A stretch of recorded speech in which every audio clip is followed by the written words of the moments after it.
வணக்கம். அட்டவீரட்டான பயணத்துல இப்போ 3வது அட்டவீரட்டானத்துக்கு வந்திருக்கிறோம். இந்த தலத்துக்கு பேரு திருவழுவூர்னு பேரு.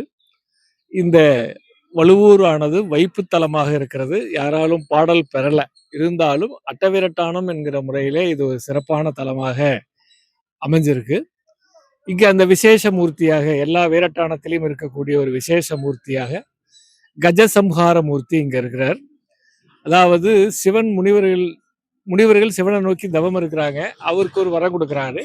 அந்த வரத்தை கொடுத்தவனிடமே சோதிச்சு பார்க்கறதுக்கு அவங்க நினைக்கிறாங்க. வரத்தை பெற்றுவிட்டால் நாமளே பெரிய ஆளு அப்படிங்கிற எண்ணத்துல சிவனையே சோதிக்க ஆரம்பிக்கிறாங்க. அப்ப சிவன் என்ன பண்றாரு அப்படின்னா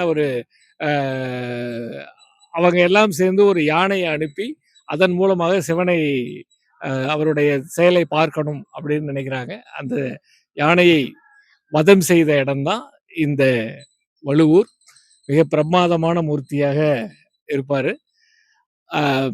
வைணவத்துல ஒரு பெருமாளோட பாதம் எங்கேயும் பார்க்க முடியாது. எல்லாம் பாதம் இப்படி நின்ற மாதிரி இருக்கும். உள்ளங்கால எங்கேயும் பார்க்க முடியாது. ஸ்ரீவைகுண்டம் பக்கத்துல இருக்கக்கூடிய திருப்புலிங்குடி அப்படிங்கிற ஒரு இடத்துல ரங்கநாதரா சேவை சாதிப்பார். அப்ப சுத்தி வரும்போது ஒரு சின்ன சாளரம் கொடுத்திருப்பாங்க. அந்த சாளரத்து வழியாக போனா அவரோட உள்ளங்காலை தரிசிக்கலாம். அதே மாதிரி சிவபெருமானனுடைய உள்ளங்காலை உலகத்துல எந்த நடராஜர் கோலத்துல இருந்தாலுமே சேவிக்க முடியாது. குஞ்சித பாதமாகத்தான் தெரியும் இல்லையா, உள்ளங்காலை சேவிக்க முடியாது. இங்க அந்த உள்ளங்காலையே காட்டிக்கொண்டு அந்த கஜசம்ஹார வதத்துல உள்ளங்கால் தெரிகிற அளவுக்கு இங்க சேவை சாதிப்பார்.